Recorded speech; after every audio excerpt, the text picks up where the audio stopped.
All right, well, let's go ahead and get started. So first of all, thank you guys for coming today. Thank you everybody who's watching live stream. We have a number of individuals represented around the table here. They really all represent different interests and factions of the cannabis community here in Oklahoma. So we have some things that we really want to discuss today. Several items, but obviously the most important is what happened at the Oklahoma State Department of Health yesterday. And I would say in a similar way that I feel like my civil rights were violated by Sheriff Walton in Claremore. Our civil rights as Oklahomans were violated by the Oklahoma State Department of Health yesterday in that meeting. We have been working in good faith with the Department of Health really for the last couple of weeks. We've been working very hard on trying to get these regulations right. I would say thousands and thousands of Oklahomans across this state have participated in that process, a very iterative red line process. And yesterday, the Department of Health, the Board of Directors, just literally spit in our face. So we're not very happy about that right now. We don't feel like the spirit of 788 has been reflected in these actions that the Department of Health took yesterday. In addition, we have some, issues with the regulations that they voted on, in particular the THC limits. And again, we can talk in general about that in a little bit more detail and why that's important. Or the smoking ban. And again, there's no way in 788 that we expected anyone to take away our right to smoke medical marijuana under that program. No way. So if anyone thinks that that's reflecting the spirit and intent of that law, it's not. So I guess what we can do, what would be best is let's just go around, and I'd really like for Ray to talk a little bit about the importance of why it's so important to have smokable marijuana in a medical marijuana program. So Ray, would you like to talk a little? And Ray Jennings is Oklahomans for Health. He's been a long-time board member of Oklahomans for Health. He's been working on this since 2015, I believe. Absolutely a dedicated member of the cannabis community and a cancer survivor and patient. So in 2014, I was diagnosed with stage 4 squamous cell carcinoma. I had a tumor on the base of my tongue and my mouth the size of a golf ball. It had gone undetected over numerous doctor's visits because of a continuing sore throat. Sometimes it was just irritating, sometimes it was strep throat for 2 years. When they finally diagnosed it, it was, two doctors came in and set my wife and myself down and said, "We're sorry, it's spread, it's gone too far. We can't do anything for you other than make you comfortable." And we're like, wow, that's not acceptable. You give us everything you've got, we'll give you everything we've got. They said, the treatment that requires you to fight this is probably going to kill you if the cancer doesn't first. I mean, that was our day. Never forget that day. So, we're fighters. We should give it on, give it to us. And gosh, they looked at us and said, well, we're glad you have that attitude because you're going to need it. Long story short, 3 months of cisplatin chemo and 35 radiation treatments. Horrific experience. I lost 95 pounds in less than 90 days. I took every nausea medicine known to man. Every. Intravenously, pills, cream, you name it, I took it. None of it worked. That's what kills people when they're fighting and having to take chemo, is your body is so depleted of protein and nutrients that it needs to survive. You can't hold anything in because you're continuously vomiting. I had a feeding tube sticking out of my chest that my wife would pump fluids in every day, numerous times a day. I couldn't eat or drink anything because I was burned so bad from the treatment, and it was just a terrible experience. My sons, my youngest son, who was going to University of Colorado, my oldest son, who works in Colorado, we were fortunate. We had the means, which a lot of people don't. We had a home in Colorado. So, I was totally anti-drug, no drugs, didn't believe in it. I thought if you were smoking pot, you were a loser. That's what I thought, all my life. And they begged me to try marijuana, begged me, and I said no. They stood beside my bed crying, begging me, "Dad, you're dying. What do you have to lose?" And I was dying. And I finally relented and said, okay, I'll try it. And let me tell you something. I smoked a little bit out of a pipe. Within minutes, I felt my whole body calm down. Now, if I had to do an edible or whatever form to take it in besides smoking, it would have never worked for me. Once I realized that that worked, it turned out, you know, an oh-ho moment. I was like, oh, wow, there's something to this. So then, we go to Colorado, we get CBD oil with THC. Speaking of THC, these limits are unacceptable. My oil, in which if you talk to most people that's experienced this, they'll probably tell you the same story. I started out on 5 milligram THC CBD oil. And then the next 3 days after that, I went to 10. The 3 days after that, I went to 20%. The 3 days after that, I went to 30%, on up to 55% THC. This was over a 4-week period. That's why I'm here today. Without that, I would be dead, no doubt. And I've had numerous doctors tell me that, which I will gladly have them go talk to the Oklahoma Medical Association. I'm sure they would for me.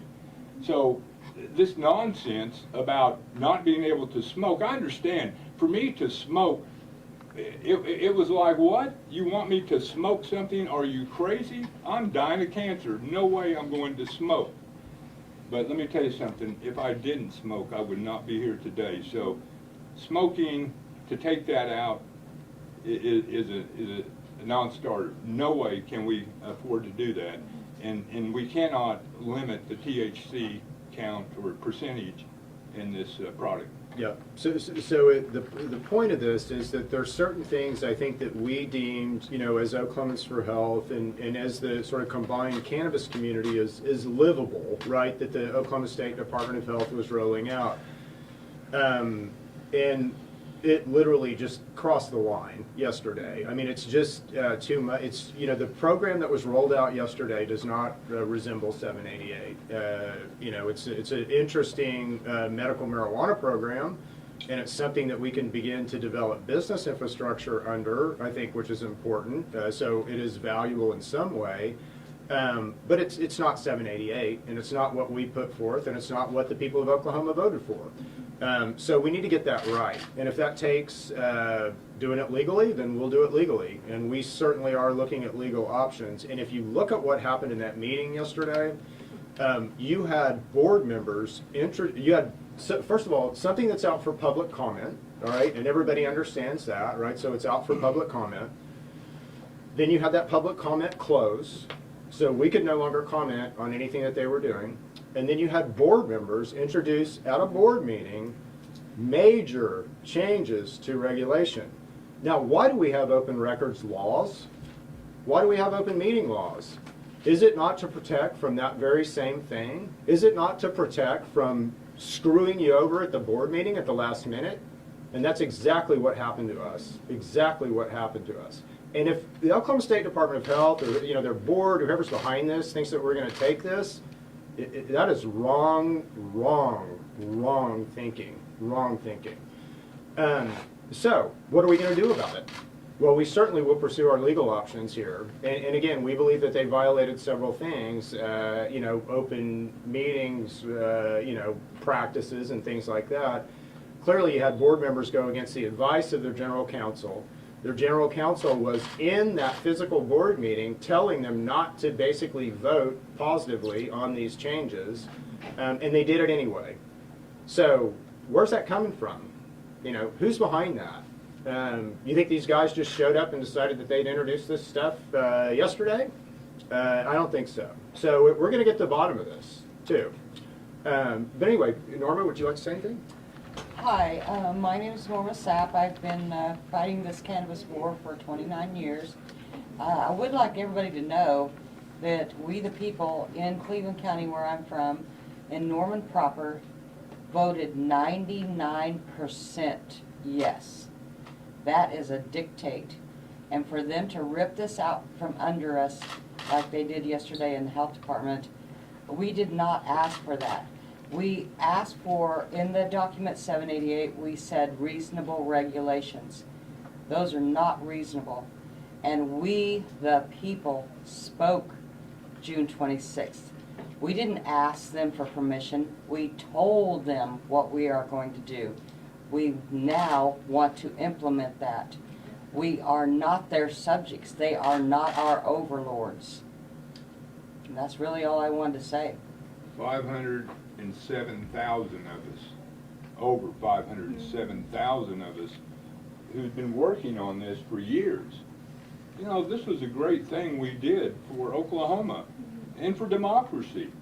You know, two guys sat here and wrote a state question, put it before the people, organized volunteers, motivated the volunteers, and we did it. And then to come back and say, oh, well, gosh, we're sorry, but that's not how it's going to be. And as Chip said, they didn't follow Robert's Rules of Order. They didn't even know what Robert's Rules of Order was. You know, I mean, if you were in that meeting yesterday, you understood what I'm talking about. You cannot present an agenda and then completely deviate from it, which they did.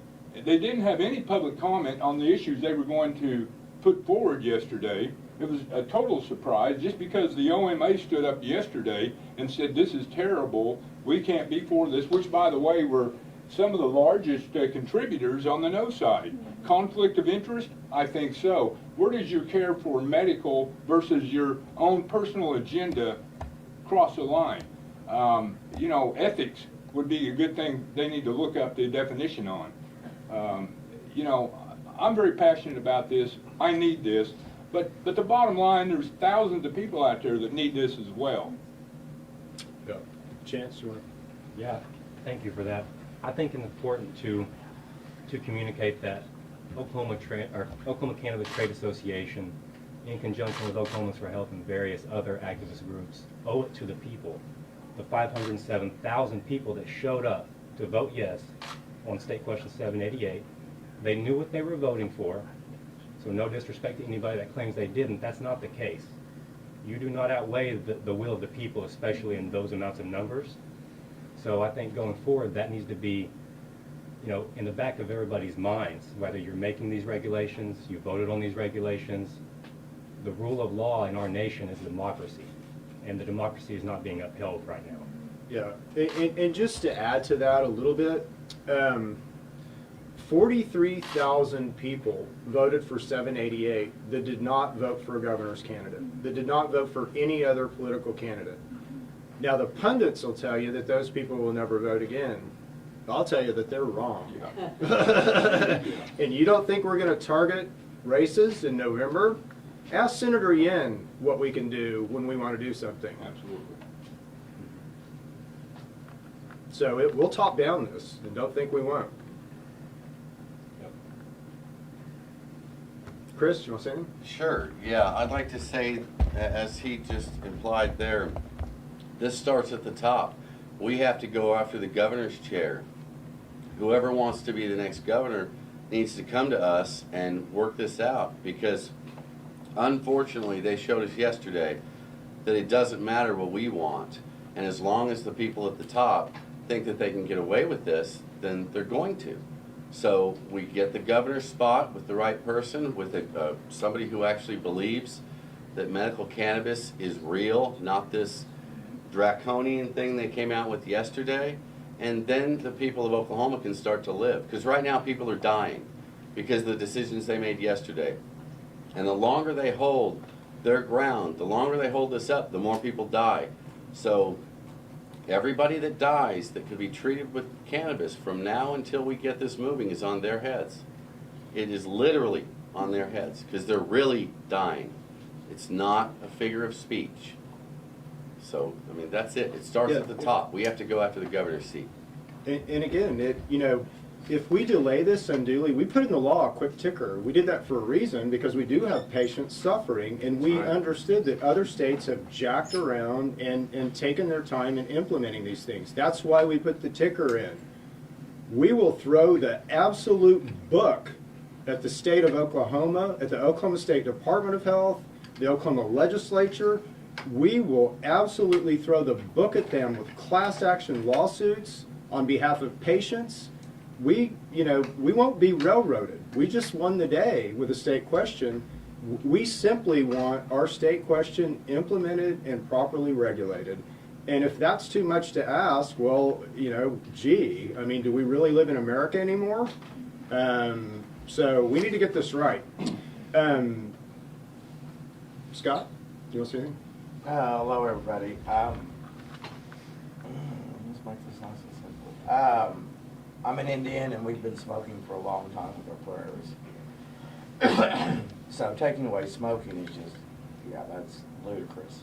To think that somebody else shouldn't have the right to smoke. We smoke in Oklahoma anyway, so why are you going to try to take it away from patients? I mean, you don't need a card to go in and buy a pack of cigarettes and smoke it wherever you want in public. That's the general rule in Oklahoma. So to take that away from patients is kind of cruel, because it is instant relief. It's not something where you got to wait for like an edible anywhere from an hour and a half to 2 hours. So I think that's wrong. There's a lot wrong in there, but I think it'll get rectified one way or the other. Yeah, and you know, this thing about a pharmacist, so when you do this with a Schedule I drug, you're basically saying, we're going to force a pharmacist to prescribe heroin. I mean, that's basically what they just said yesterday, all right? Because you're putting a pharmacist in a position where he has to prescribe or recommend a Schedule I drug. That violates their charter. Now, other states have done this, 2 other states, and they haven't been very successful in doing it. So again, if we're holding up these other states as a model, we're holding up kind of poopy models, to be honest. So again, if we're, you know, that's just ridiculous. It's just, and think about the burden on a dispensary owner, okay? So now you have to have somebody, a pharmacist on site at your dispensary all the time, that you're operating 16 hours a day. So you're going to pay an extra $200,000 at least, maybe 3, in salaries just to have your dispensary open. So that's what happened yesterday. And again, that, you know, who does that benefit? That benefits big business. That doesn't benefit the mom and pops out here that are really kind of wanting to get into this as a business. And again, we represent those mom and pops. We've worked very hard to get this on the books the way that we wanted to get it on the books. You know, we're not going to be regulated out of existence here. No way in heck. No way in heck. So we also want to talk to you guys a little bit about just, you know, first of all, why don't we let Megan talk a little bit about what we're doing in the trade organization as far as women and how we're trying to foster women's development and women's entrepreneurship, and then we'll have questions. Will that work? Okay.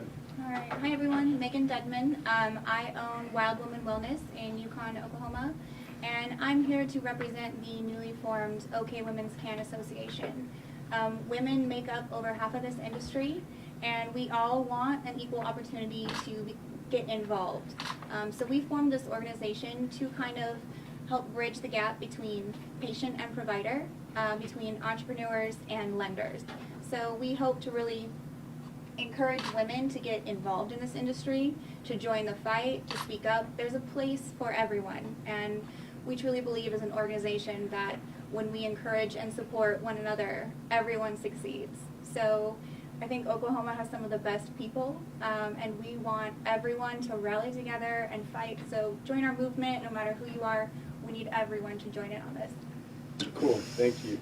And you guys may not know this or not, but if you look at how minorities and women are represented in industry, there's no better industry than the cannabis industry for representation of females and minorities. So it absolutely is a place where the disenfranchised can flourish, I guess, for lack of a better word, you know, and are. So Megan and Cynthia and, you know, other women within the trade organization and Joanna are really doing a good job of building this infrastructure where women can enter into the cannabis business and develop and grow as entrepreneurs with support. So, yeah. All right, do you guys have any, Joanna, do you want to say anything?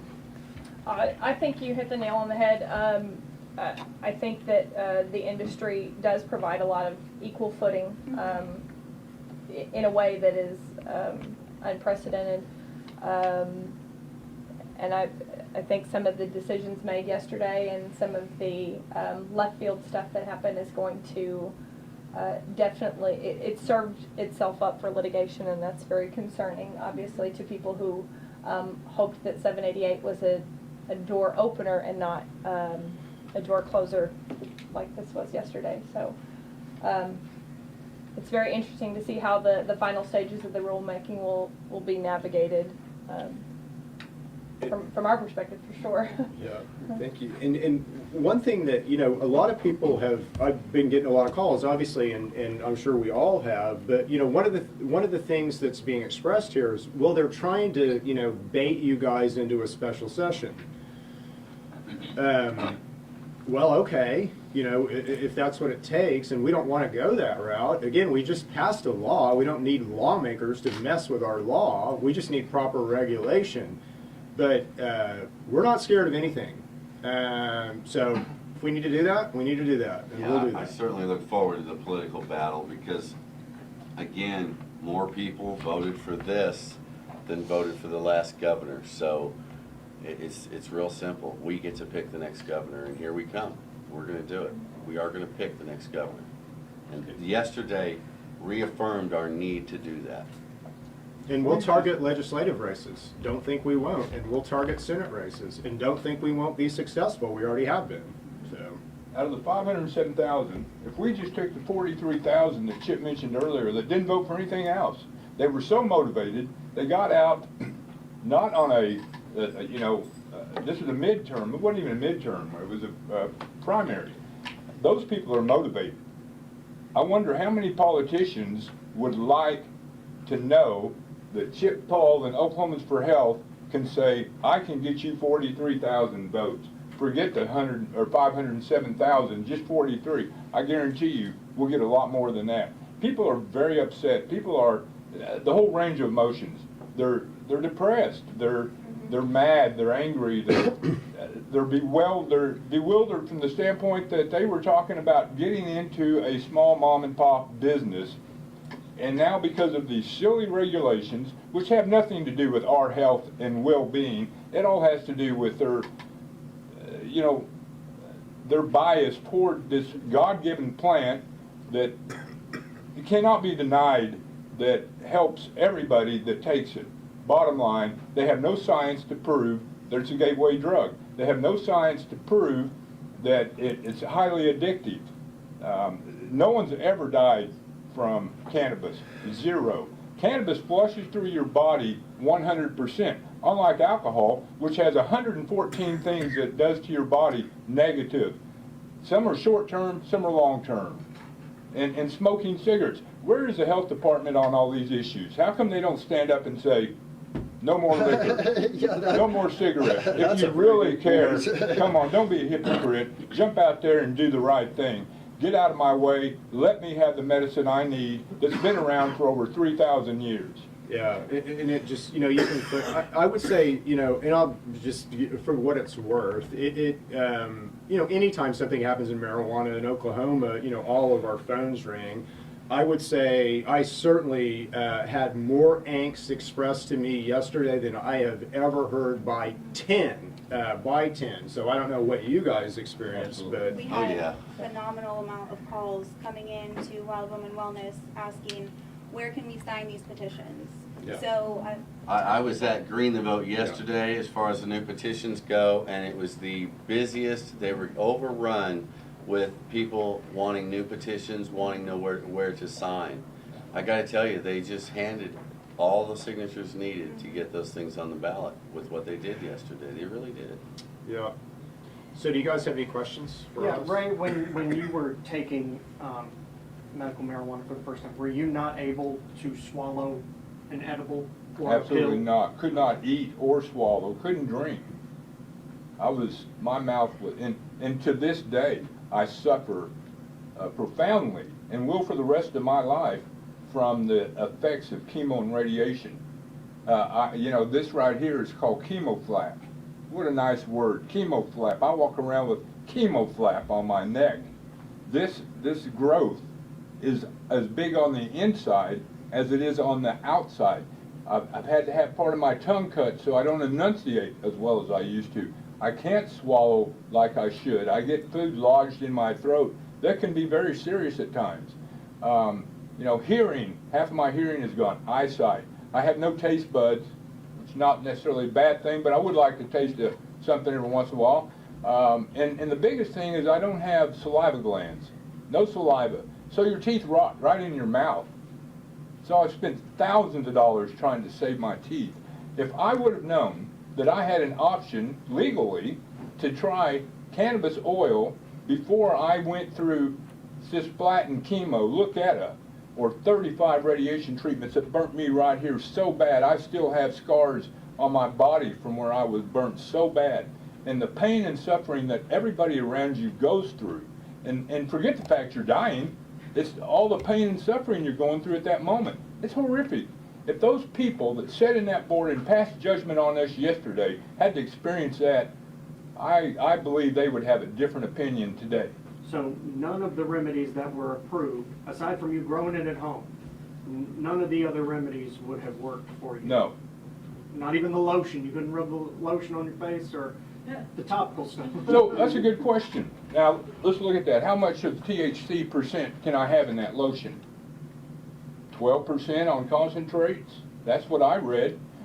The stuff I did, and what most people do and that have to go through this battle and use marijuana, hopefully they can, is up to 55% concentrate THC. And now some of it is even higher than that. They have concentrates that are 85, 90%. It's ridiculous to try to limit this. And it wasn't out of the will to help somebody. It was trying to hurt us because they never thought that they would be in this position in Oklahoma. On that note, I asked you yesterday, and I'll ask you again now that you've had some time to digest it. Do you think this is a lot like what beer is, where some states will have stronger marijuana and we'll have weak marijuana? If this stays on the books? It's unacceptable. I mean, it's just flat unacceptable. And again, if you look at this as a medical solution, you need a full range to be able to treat patients. So, you know, what they gave us was 3-2 beer, you know, probably, if you want to look at it that way. But that's not, you know, that's great in a rec program maybe, but that's not acceptable medically. A physician needs to have the full range of things to be able to treat you. And just as Ray's a patient, he can tell you from a patient's perspective that, you know, 12% THC is not enough for cancer. It's not. There's no way in heck that's enough for cancer. So again, was that livable without all the other stuff? Maybe, because we could fight that as a single issue after everybody got licensed. The outdoor grow is another thing. I wrote 788. I damn well know what I intended when I wrote those words, and I meant for Oklahomans to be able to grow outdoor medically, all right? So again, that's something that we were willing to compromise on, because the outdoor guys can go fight that out at the legislature next year. But one thing after another, after another, after another, and now this thing doesn't even look like 788. So no. We will fight this, absolutely fight this. So. Can the Board of Health really be trusted to make this right, given what happened yesterday and how even the floor leader was unaware of what was going to happen? I generally trust people, you know, so, and I think generally we are in this table would hope, you know, that there are cogent, logical, you know, clear thinking people at the Oklahoma State Department of Health and the board there that can work this out. Again, that's where we put it. We're under emergency rules. We have a program that doesn't look like 788 now. Maybe we can get it to look like 788. You know, but I don't think we need lawmakers involved here, if that's what you're asking. I don't think this rises to the level of needing to change the law. We just booked the law. We don't need to change it. But we need to have things proper at the Oklahoma State Department of Health. And I think everybody in the state realizes we got screwed yesterday. You know, when we started this, I say we, Chip started this, and we were out gaining signatures on the petitions, sitting out in the 110-degree heat on the corner of 71st and Memorial, having people come up and sign the petition. We had instructions on how to handle this, what to say. People always ask, what are you doing? What's the point? What are you trying to do with this? And we would explain it. It's 788, legalize medical marijuana in the state of Oklahoma to help us as patients who need it. It was, you know, no, we can't only have limited THC, no smoking. There wasn't none of that. That was never in the spirit of what this was. And all the people that signed those petitions, the 90-something thousand people that signed those petitions, I guarantee you, not one of them, not one, thought, oh, well, I'll sign this if I know there's no smoke and if there's a limited THC and that the dispensary has to have 3 licensed pharmacists because they're open 16 hours a day, 6 days a week. So do the math on that deal. That's over 600,000. Chip mentioned 400, 500. It's over 600,000 when you do the math and put the pencil to it. Completely unacceptable. Yeah, and are these people really not that smart? I mean, we were outspent 1,000 to 1 in this campaign. I mean, 1,000 to 1. This is a we the people thing. I think these politicians need to figure that out, and these, people who are making decisions at the Oklahoma State Department of Health need to figure this out. That this is the will of the people, and we will have this our way, or mostly our way, and we will have it the way that we basically approved under 788. Or if not, we'll top down this, and don't think we won't or can't. Do not underestimate what we've done. We have done something that no one else has ever done. We had a $15,000 budget, $20,000 budget. They spent $1 million to stop this. Do not underestimate us. I promise you, these people are motivated. If you could see my Facebook, Oklahomans for Health Facebook, and all the calls we've received from all over the state, not just my neighbors, people are motivated, they're angry, they're frustrated, and they tell us consistently from yesterday afternoon to this morning, from the point I walked in here, do not accept this. We are here for the people. This is not right. Business community, some questions for you. Obviously, some people were already making preparations to open dispensaries and things. Are you now in limbo? You can't even set up, edibles at this point until you find that pharmacist because you're not sure? Or what's next for you? Everyone's in limbo because there's so many unknowns. Investors are scared to invest now. We don't know how to proceed. If we can't offer flour in a dispensary, you have to set up a lab. That costs a ton of money. So, really, this is crippling small business. And I think it's a prime example of what happens when you put private interest ahead of patients. It's really, really disheartening, but I have faith in the Oklahoma people because, all of us deserve to be involved in this industry, and so we'll rectify it. So in Colorado, I'm sorry, I'm kind of getting on a roll here. I apologize. Got Ray wound up now. If you guys would have known me 4 years ago, and you saw me today, you would have said, wow, what happened to this guy? Because I was that guy that was sitting in that room yesterday, and all due respect to the females that were there, men and women, who were absolutely opposed to marijuana. If Chip would have came to me and said, Ray, we like your story, we want you to get involved, we want to open a recreational state question, I'd have said, I'm sorry, but I'm not for that. Even now, I'm not really in favor of recreation, but they put me in a position, as they have so many others, that now, you know what, I'm going to run down and sign that petition today. I haven't yet, but I will today. My wife will, and my kids will, and everybody I know that I can have any influence on will sign that petition. This is what the state has done by their action yesterday. We could have had a good medical marijuana law, which I'm sure we still will. I believe 100% we're going to get this fixed. But now they put us in a position where when people came to me and said, is this rec? No, this is medical. Regardless of what they said when they spent that $1 million with all those lies, this is medical. And now today, I'll say, no, you know what? You saw what they did to us yesterday. It's Katie bar the door, get a constitutional amendment, and write it so that there is none of this after the fact. And I've had a pretty good, I would say we have had up until yesterday, a pretty good working relationship with the Department of Health.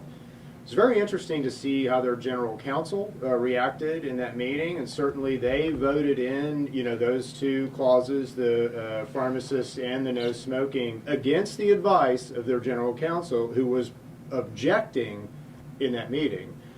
I sent an email to their general counsel yesterday saying I'm sure we can work this out. Let's open a back channel. Let's talk about things. Let's see where we get to. And have not received anything back from her yet. So I find that interesting. So I think that dictates a mood and attitude that is understood and heard, so. Here you have a person that had honestly and openly negotiated with these people to come to a compromise and try to be a voice for all interest on both sides.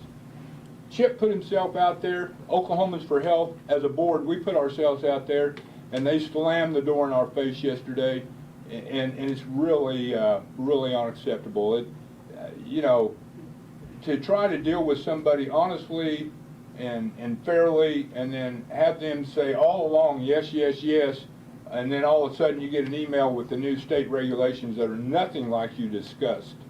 Yeah, It's not right. Did you guys know that THC thing wasn't even in the 617 draft from the Oklahoma State Department of Health? So the 617 draft was pretty close, looked really good, and then it got progressively worse and worse and worse and worse until we got the board meeting yesterday. So that's not really good faith in my mind. That's not the way you negotiate. That's not the way you reach compromise. That's not the way you do things. And so if that's the way we're going to play, that's the way we're going to play, and we'll play that way.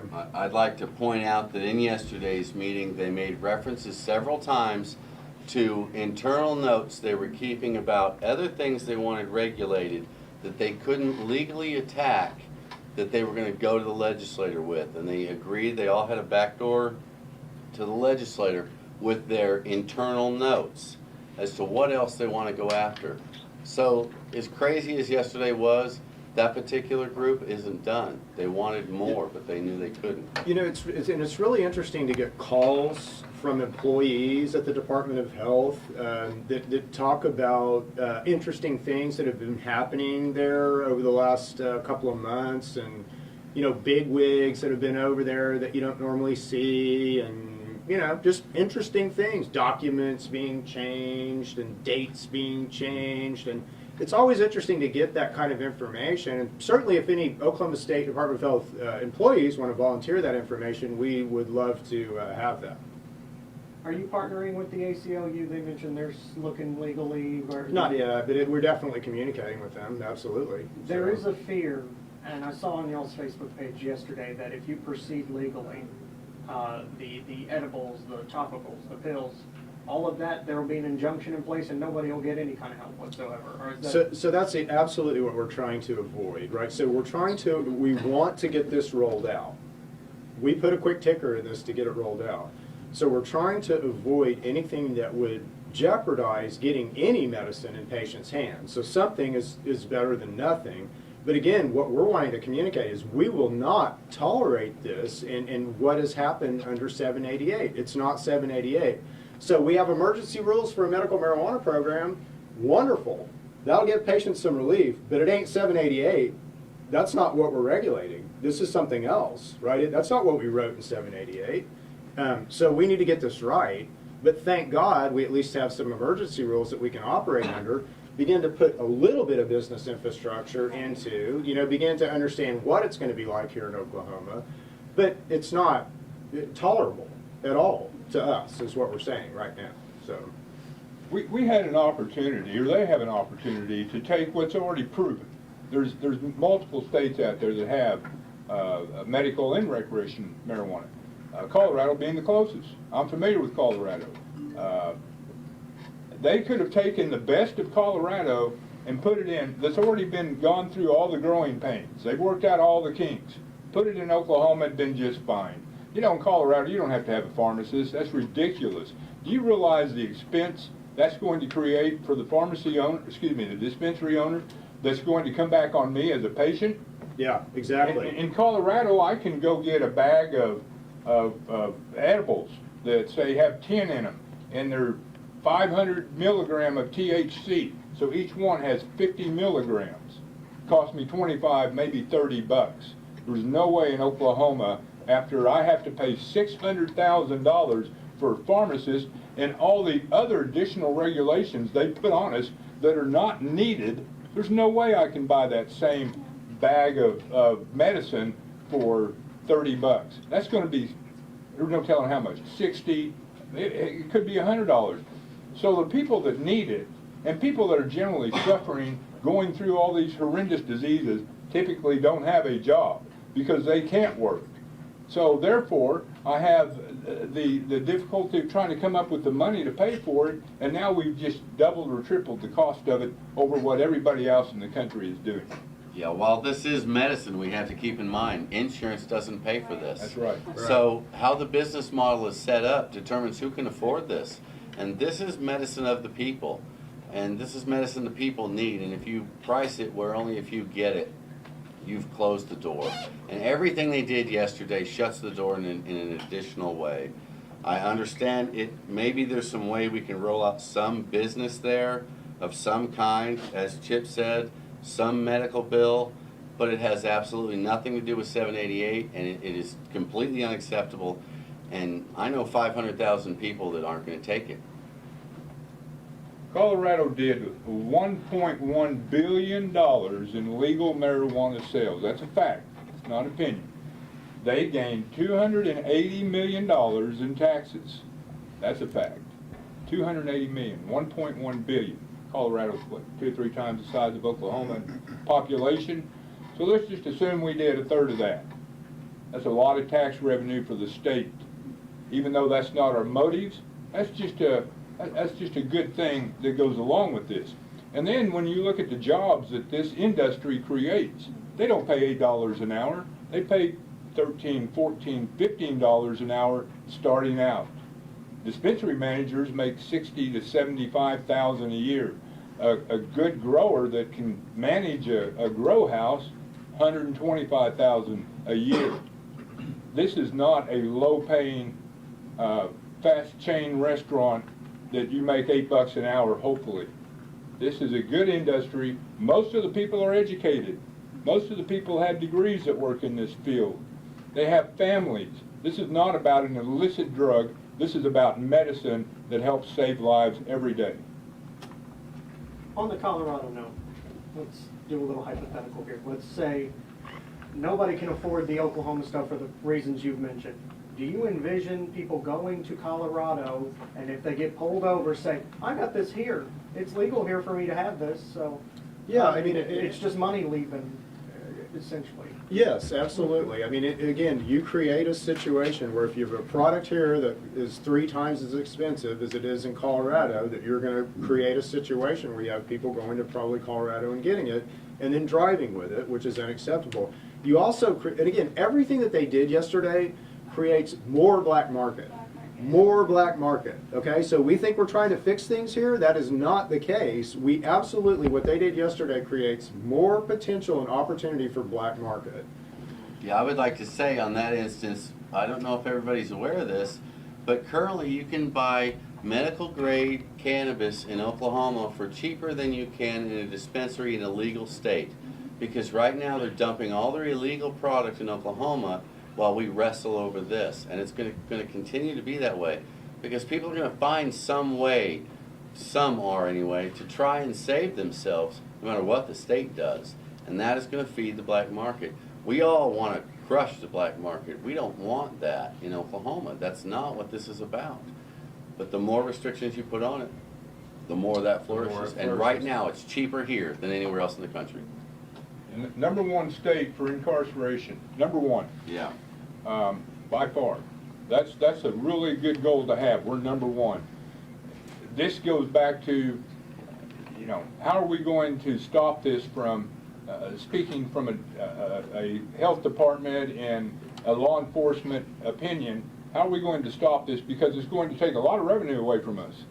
And who, by the way, is one of the top 3 donors for a lot of politicians in the state of Oklahoma: private prisons, pharmaceutical companies, alcohol.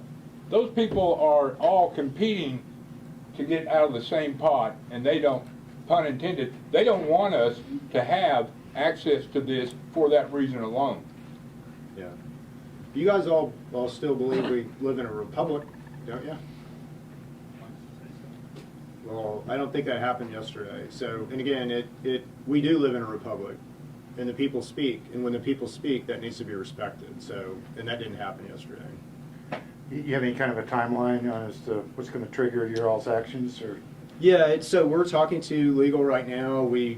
I had more calls from attorneys yesterday than you could possibly imagine. There's so many attorneys that want a piece of this, and we'll develop a proper legal path where we're operating under these emergency rules, but where we're still challenging things. We don't want to create a situation where we create a special session. We don't think that that's necessary, all right? Because again, we have a law. We don't need any more laws done. We have a proper law that 57% over 500,000 of us just approved. So we don't need to change the law, but we do need to change what happened yesterday. And again, we all live in a republic, by gosh, and we got screwed yesterday, and we're not going to take it. We're not going to take it, so.